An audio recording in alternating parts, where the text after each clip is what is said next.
সুপ্রিয় শিক্ষার্থীবৃন্দ, আশা করি তোমরা সবাই ভালো আছো। সকলের সুস্বাস্থ্য কামনা করে ছাগলনাই পাইলট বালিকা অনলাইন স্কুল এর পক্ষ থেকে সকলকে স্বাগতম। আজ অষ্টম শ্রেণীর বৃত্তীয় পরিমাপ সম্পর্কিত আলোচনা করব। সবাই আলোচনায় অংশগ্রহণ করুন। খাতা, কলম, পেন্সিল, কম্পাস, পেন্সিল নাও এবং হোয়াইট বোর্ডের দিকে তাকাও আর নিজেরা আমার সাথে কাজ করার চেষ্টা করো।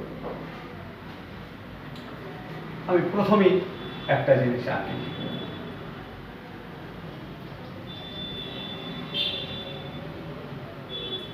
এটা কি? একটা বৃত্ত। বৃত্তের এটাকে আমরা কি বলি?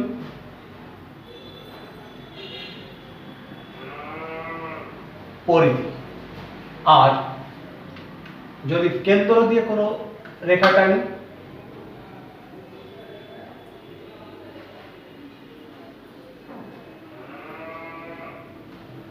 তাকে বলে থাকি কি? ব্যাস। কেন্দ্র থেকে পরিধি পর্যন্ত একে বলে কি বলি আমরা? ব্যাসার্ধ। ব্যাসার্ধ। এবার এই পরিধি ইংরেজি কি? সারকামফারেন্স।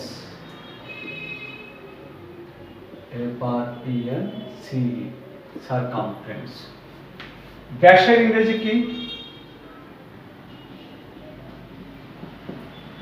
ডায়ামিটার। ব্যাসার্ধের ইংরেজি কি?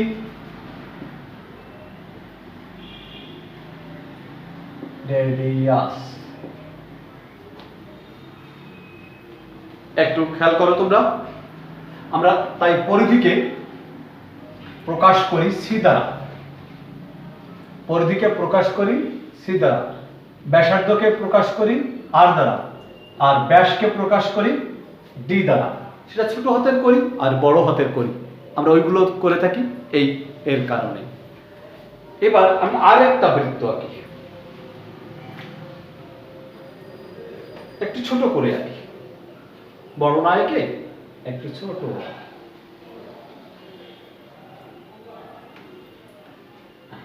এই বৃত্তেরও এটা পরিধি।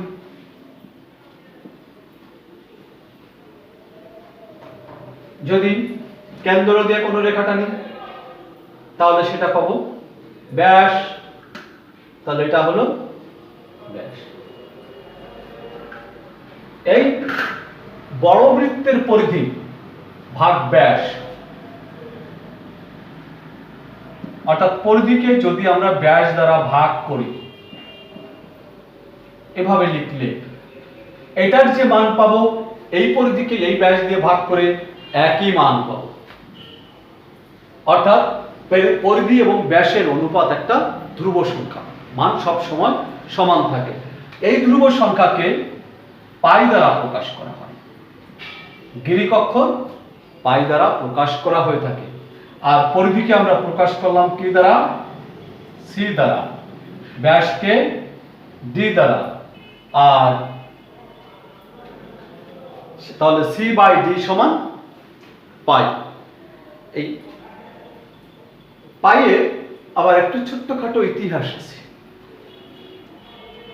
ভারতীয় গণিতবিদ আর্যভট্ট পাইয়ের মান বের করলেন। আর্যভট্ট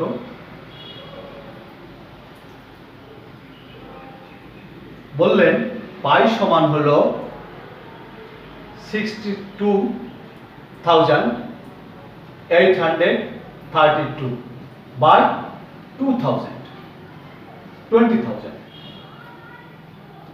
যার মান দাঁড়ালো 3.1416। এটা আর্যভট্টের। ভারতীয় শ্রীনিবাস রামানুজন উনি এই পাইয়ের মান মিলিয়ন ঘর পর্যন্ত বের করেছিলেন। আসলে পাইকে স্বাভাবিক অর্থে ব্যবহার করার জন্য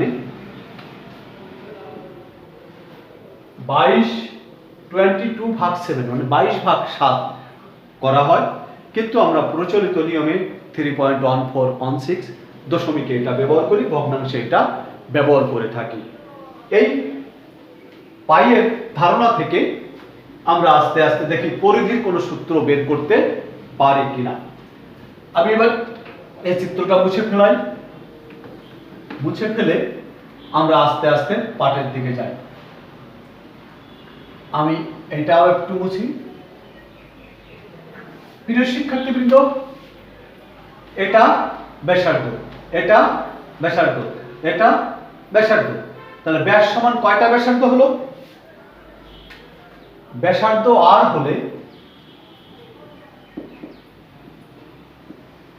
হলে ব্যাস ডি সমান এটাও আর এটাও আর। তাহলে ব্যাস হলো আর যোগ আর, টয়েজ আর। তাহলে এখান থেকে আমরা কি পেতে পারি? সি সমান ডি গুণ পাই। তাহলে ডি এর মান কত পেয়েছি আমরা? টয়েজ আর গুণ পাই। তাহলে লিখতে পারি টয়েজ পাই আর। আমরা বৃত্তের পরিধির একটা সূত্র পেয়ে গেলাম। পরিধি সি ইকুয়াল টু টয়েজ পাই আর। তাহলে আমরা পেলাম পরিধি সমান টয়েজ পাই আর। একক, আর এর স্কয়ার নাই, এখানে একক থাকবে শুধু। বর্গ একক হবে না, সেন্টিমিটার থাকলে সেন্টিমিটার, মিটার থাকলে মিটার, ফুট থাকলে ফুট, ইঞ্চি থাকলে ইঞ্চি, যেটা থাকে সেটাই থাকবে। তাহলে এবার আমি এটা মুছে দিই। আমরা একটু বাস্তব প্রয়োগ দেখি কিভাবে আমরা পরিধি বের করতে পারি।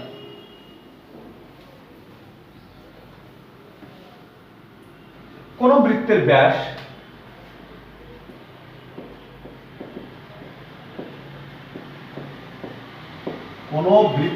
ব্যাস 10 সেন্টিমিটার।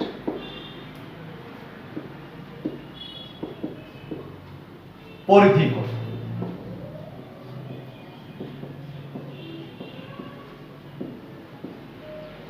ব্যাস দেওয়া আছে, তাহলে আমাকে ব্যাসার্ধ বের করে নিতে হবে। ব্যাসার্ধ আর সমান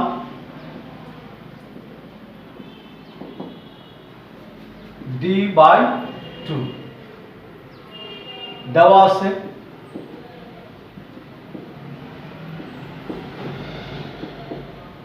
ব্যাস ডি সমান 10 সেন্টিমিটার। ডি বাই 2 কথার অর্থ দাঁড়ালো কত? এত বাই 10 বাই 2 সেন্টিমিটার, 5 সেন্টিমিটার। তাহলে পরিধি C equal to twice pi r সমান টয়েস 3.1416, আর এর মান 5 সেন্টিমিটার। 5 গুণা 10, তাহলে হয়ে গেল 31.416 সেন্টিমিটার। তাহলে আমরা পরিধি কিভাবে বের করি? আমরা একটা বের পেলাম। আবার যদি পরিধি দেওয়া থাকে, তার থেকে আমরা ব্যাসার্ধ বের করতে পারি, ব্যাসও বের করতে পারি। এবার প্রিয় শিক্ষার্থীবৃন্দ, চলো আমরা বৃত্তের পরিধি দেখলাম। এবার বৃত্তের ক্ষেত্রফলটা কিভাবে বের করতে হয় আমরা একটু দেখে আসি।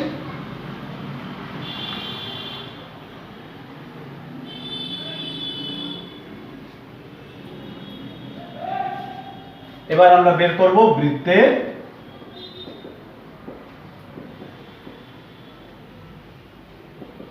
ক্ষেত্রফল। আমরা আয়তক্ষেত্রের ক্ষেত্রফল সম্বন্ধে জানি।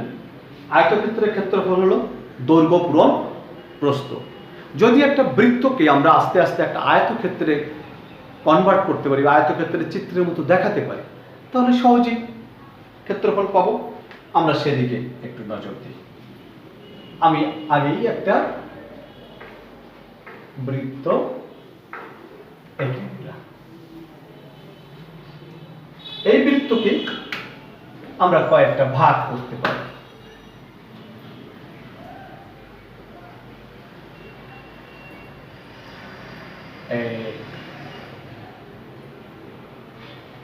ব্যাস আঁকলাম।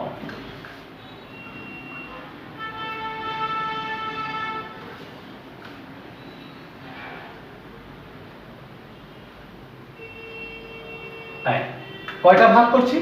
8টা ভাগ। এটা আর, এটা আর, এটা আর, এটা আর, এটা আর, এটা আর, এটা সব প্রত্যেকটা কেন্দ্র থেকে পরিধি পর্যন্ত আর আছে। আর এই পুরো পরিধিটা হলো টুয়াইস পাই আর পুরাটা। তাহলে অর্ধেকটা কত হবে? অর্ধেক করে তো 2 আর থাকবে না, পাই আর। এ পাশে পাই আর, এ পাশে পাই আর। এইটুকু, এইটুকু পাই আর, আবার এইটুকু আর একটা পাই আর। এবার আমি এই ত্রিভুজটাকে এভাবে আঁকি।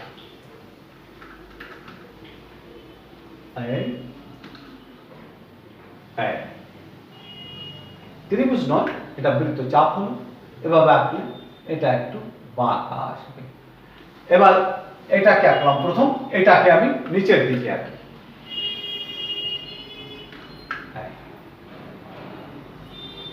আবার এটাকে আঁকি উপরের দিকে।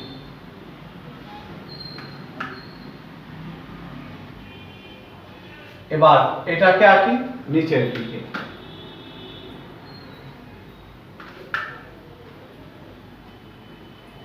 এভাবে আমরা একে একে আমাদের 8টা ভাগ এখানে নিতে পারি।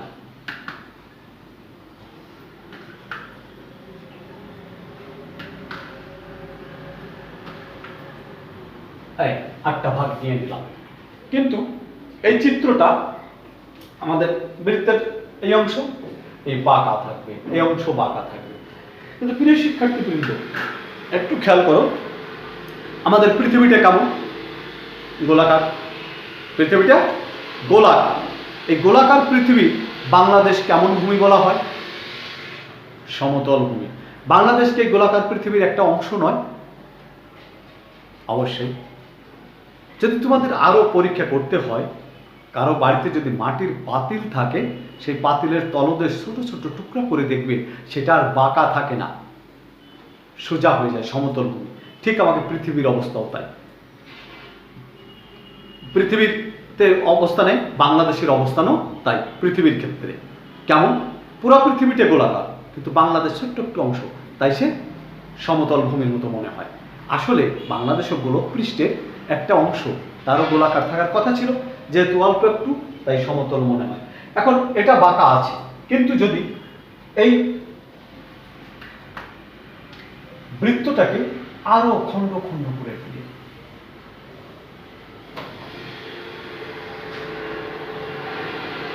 আরো সূক্ষ্ম করে ফেলি, এভাবে যদি সূক্ষ্ম করে ফেলি, তাহলে যে পৃষ্ঠ আছে, এই যে আরো সূক্ষ্ম করি, আরো সূক্ষ্ম করি, সূক্ষ্ম করতে করতে দেখা যাবে এই পৃষ্ঠ আর বাঁকা মনে হয় না। এই পৃষ্ঠ আর বাঁকা নয়, সমতল হয়ে গেছে, সমতল হয়ে যায়। তাই এই সূক্ষ্মটাকে যদি আমরা এভাবে আঁকার চেষ্টা করি,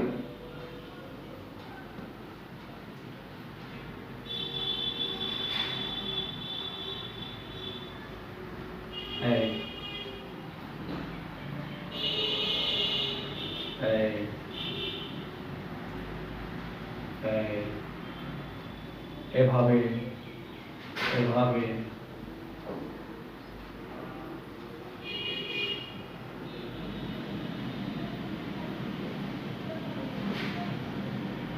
আমি একটু এভাবে টেনে নিলাম, কারণ এর বাইরে গেলে খারাপ দেখা যাবে।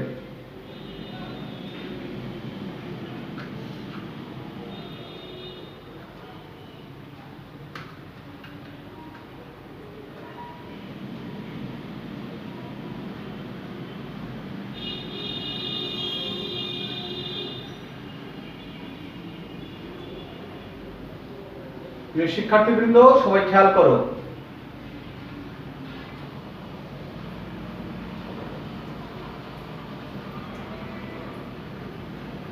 এভাবে যদি আমি পুরাটা এঁকে ফেলাই, এঁকে নিই, তাহলে এইটা হবে আমাদের ব্যাসার্ধ আর আর এভাবে আসবে পাই আর, এখানেও আসবে পাই আর, এভাবে যেটা পাবো সেটা আর।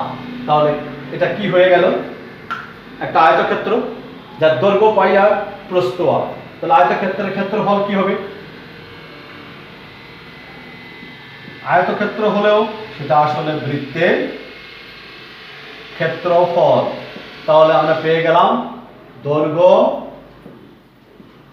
পূরণ প্রস্থ, সেটা কি হলো? পাই আর পূরণ আর। তাহলে হয়ে গেল আর আর গুণ করলে পাই আর স্কয়ার। বর্গ একক, বর্গ একক। তাহলে আমরা একটা ছিল বৃত্ত, তাকে করলাম আয়তক্ষেত্র, সেই আয়তক্ষেত্র থেকে ক্ষেত্রফল পেয়ে গেলাম। তাহলে বৃত্তর ক্ষেত্রফল পাই আর স্কয়ার। প্রিয় শিক্ষার্থীবৃন্দ, এবার তাহলে আমরা বৃত্তের ব্যাস জানা থাকলে ব্যাসার্ধ বার করতে পারবো, বা ব্যাসার্ধ জানা থাকলে ব্যাস বার করতে পারবো, ব্যাসের পর পরিধি বার করতে পারবো, পরিধি থেকে ক্ষেত্রফল বের করতে পারবো, আমরা সব অংশই বের করতে পারবো। চলো একটা বাস্তব প্রয়োগ দেখি।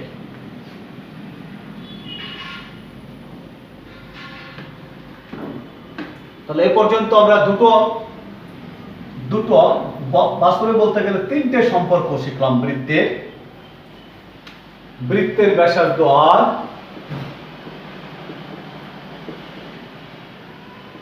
ব্যাসার্ধ আর একক, তাহলে ব্যাস টয়েস আর একক, পরিধি টয়েস পাই আর একক, ক্ষেত্রফল কি শিখলাম? পাই আর স্কয়ার বর্গ একক। তাহলে এবার যে কোনো অঙ্ক আমরা সমাধান করতে পারি। বৃত্তে ব্যাস 14 সেন্টিমিটার, পরিধি ও ক্ষেত্রফল নির্ণয় করো।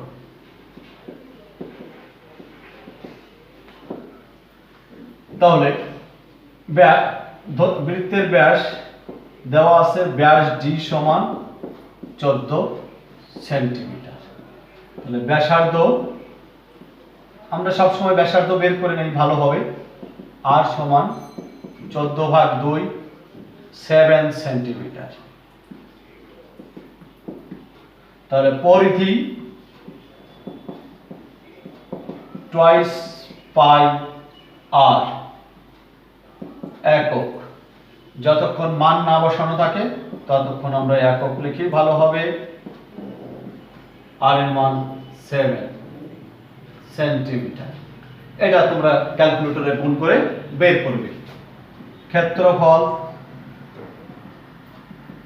পাই আর স্কয়ার বর্গ একক, পাই 3.1416 স্কয়ার বর্গ সেন্টিমিটার। তাহলে 7 স্কয়ার করে তারে 3.1416 দিয়ে গুণ দিয়ে দাও, যা আসে তাই রেজাল্ট। এভাবে কি আমরা সব অঙ্ক করতে পারি? প্রত্যেকটাই সম্ভব। এবার আমি আর একটু তোমাদের হোমওয়ার্ক, বাড়ির কাজ। বৃত্তের ব্যাসার্ধ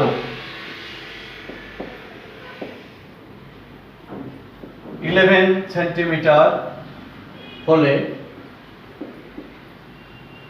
পরিধি, ক্ষেত্রফল ও ব্যাস নির্ণয় করো। প্লিজ এটা তোমরা বাসায় করবে। আর যদি ক্ষেত্রফল দেওয়া থাকে সেখান থেকে পরিধি, ব্যাস, ব্যাসার্ধ বের করা শিখবে। ধন্যবাদ সকলকে। আজকের ক্লাসটা যদি বুঝে থাকো তাহলে অবশ্যই করবে, আর না বুঝলে মূল বইটা আর একবার পড়বে। মূল বই পড়লে তোমার যে দুর্বোধ্যতা আছে তা দূর হয়ে যাবে। ধন্যবাদ সকলকে।